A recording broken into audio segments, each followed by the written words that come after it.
Penerbitan saham baru berasal dari portefel dengan nilai nominal Rp50 per saham, di mana seluruh saham baru tersebut rencananya akan dicatatkan di Bursa Efek Indonesia sesuai dengan peraturan perundang-undangan yang berlaku.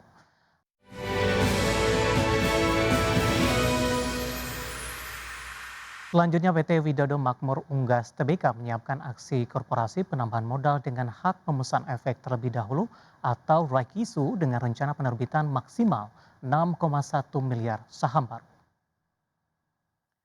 Penerbitan saham baru berasal dari portefel dengan nilai nominal Rp50 per saham, di mana seluruh saham baru tersebut rencananya akan dicatatkan di Bursa Efek Indonesia sesuai dengan peraturan perundang-undangan yang berlaku. Adapun secara garis besar, sebagian dana hasil Rakisu akan digunakan untuk melakukan konversi hak tagih PT Widodo Makmur Perkasa Tbk kepada perseroan.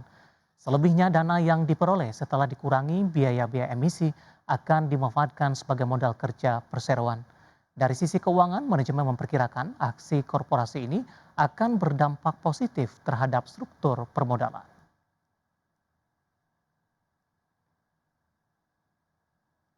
Terima kasih untuk Anda yang masih bergabung bersama dengan kami dan di segmen ini kita akan review jalannya perdagangan di sepanjang hari kemarin pemirsa di mana ini harga saham gabungan rebound tapi masih bergerak volatile. Tapi sebelumnya kami punya beberapa informasi untuk Anda terlebih dahulu. Kita ke informasi mancanegara dalam pidato kenegaraan di hadapan Kongres Presiden Amerika Serikat Donald Trump secara singkat menguraikan alasan untuk kemungkinan serangan terhadap Iran. Dalam pidatonya, Trump menggarisbawahi dukungan Teheran terhadap kelompok-kelompok militan dan program rudal serta nuklir Iran sebagai ancaman bagi kawasan dan Amerika Serikat. Presiden Amerika Serikat Donald Trump secara singkat menguraikan alasannya untuk kemungkinan serangan terhadap Iran dalam pidato kenegaraannya kepada Kongres pada Selasa 24 Februari 2026. Trump mengatakan ia tidak akan membiarkan Iran memiliki senjata nuklir. Trump hanya sedikit menjelaskan kepada publik Amerika mengapa ia mungkin memimpin Amerika Serikat ke dalam tindakan paling agresifnya terhadap Iran sejak revolusi tahun 1979. Dalam pidatonya, Trump menunjuk pada dukungan Teheran terhadap kelompok-kelompok militan dan program rudal serta nuklir negara itu sebagai ancaman bagi kawasan dan Amerika Serikat. President, I will make peace wherever I can, but I will never hesitate to confront threats to America wherever we must. That's why in a breakthrough operation last June, the United States military obliterated Iran's nuclear weapons program with an attack on Iranian soil known as Operation Midnight Hammer.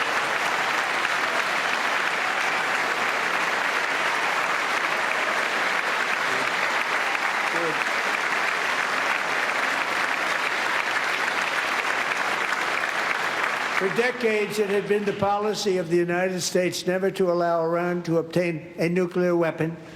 Many decades.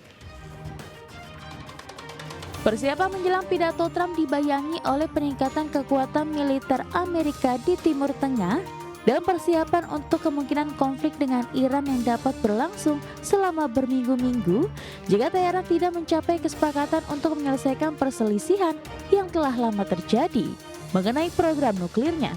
Adapun Trump diketahui telah berulang kali mengatakan kekecewaannya atas kegagalan para negosiator untuk mencapai kesepakatan. Berbagai sumber, IDX Channel. Informasi lainnya pemirsa, sejumlah lembaga keuangan global kompak meningkatkan proyeksi harga emas hingga akhir tahun 2026. Di mana proyeksi tersebut seiring perkiraan harga emas yang berpotensi tetap berada dalam tren bullish jika tren dolarisasi dan ketegangan politik masih berlanjut. Bank Investasi Global JP Morgan menaikkan proyeksi harga emas jangka panjang sebesar 15% menjadi $4.500 per troy ounce.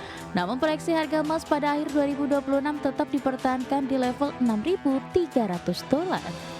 JP Morgan menyebut peningkatan pembelian emas oleh Bank Sentral, pengumuman investasi aset treasury Amerika Serikat, serta pergeseran basis pendapatan sejumlah negara dari dolar ke renminbi China menjadi faktor utama revisi tersebut. Sejumlah lembaga keuangan global juga merevisi naik proyeksi harga emas UBS menaikkan target harga menjadi $6.200 untuk periode Maret hingga September 2026. Deutsche Bank memproyeksikan emas di level $6.000 pada 2026. Morgan Stanley mematok target dasar $4.600 dengan skenario pulih di level $5.700 pada paruh kedua 2026. Standard Chartered mematok proyeksi di kisaran $4.488 dan Commerzbank memperkirakan harga mencapai $4.800 pada pertengahan 2026. Kenaikan proyeksi ini mencerminkan perubahan landscape moneter global, terutama meningkatkan pembelian emas oleh bank sentral sebagai upaya diversifikasi cadangan devisa, serta kekhawatiran terhadap dominasi dolar Amerika Serikat. Jika tren dedolarisasi dan ketegangan geopolitik berlanjut, harga emas berpotensi tetap berada dalam tren bullish hingga akhir tahun 2026. Berbagai sumber, IDX Channel. Pemirsa, masih di Market Buzz dan berikutnya kami akan mengajak Anda untuk menyimak beberapa informasi emiten yang berhasil dihimpun oleh tim redaksi kami. Langsung saja kita ke informasi yang pertama, di mana PT Pelayaran Nasional Ekalia Purnamasari Tbk meraih fasilitas kredit investasi dari PT Bank Mandiri Persero Tbk senilai Rp395,2 miliar. Fasilitas kredit investasi tersebut akan digunakan untuk pengadaan sejumlah kapal baru. Emiten transportasi laut PT Pelayaran Nasional Ekalia Purnamasari Tbk meraih fasilitas kredit investasi dari PT Bank Mandiri Persero Tbk. Sekretaris Perusahaan Wawan Heri Purnomo mengungkapkan bahwa perseroan memperoleh kredit investasi dari Bank Mandiri Kota Balikpapan, Kalimantan Timur yang tertuang dalam perjanjian yang ditandatangani pada 24 Februari 2026.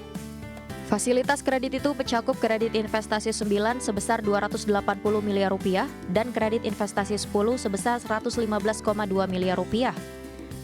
Dengan demikian, total nilai fasilitas kredit itu mencapai Rp395,2 miliar. Lebih rinci, fasilitas kredit investasi 9 digunakan untuk pengadaan 6 unit kapal yang terdiri atas offshore support vessel, harbor tug, crew boat, dan pilot boat. Sementara itu, fasilitas kredit investasi 10 digunakan untuk pengadaan 4 unit kapal baru jenis offshore support vessel dan atau crew boat. Sejalan dengan pengikatan fasilitas kredit, perseroan akan mengalami peningkatan liabilitas sehubungan dengan kewajiban pembayaran pokok dan bunganya. Dengan demikian, manajemen memastikan terdapat kepastian pembayaran liabilitas dengan kemampuan pembayaran positif karena kontrak jangka panjang selama 18 tahun. Manajemen meyakini adanya kepastian dan peningkatan revenue memberikan kepastian going concern dan memperkuat posisi perseroan di bidang offshore support vessel. Berbagai sumber IDX Channel.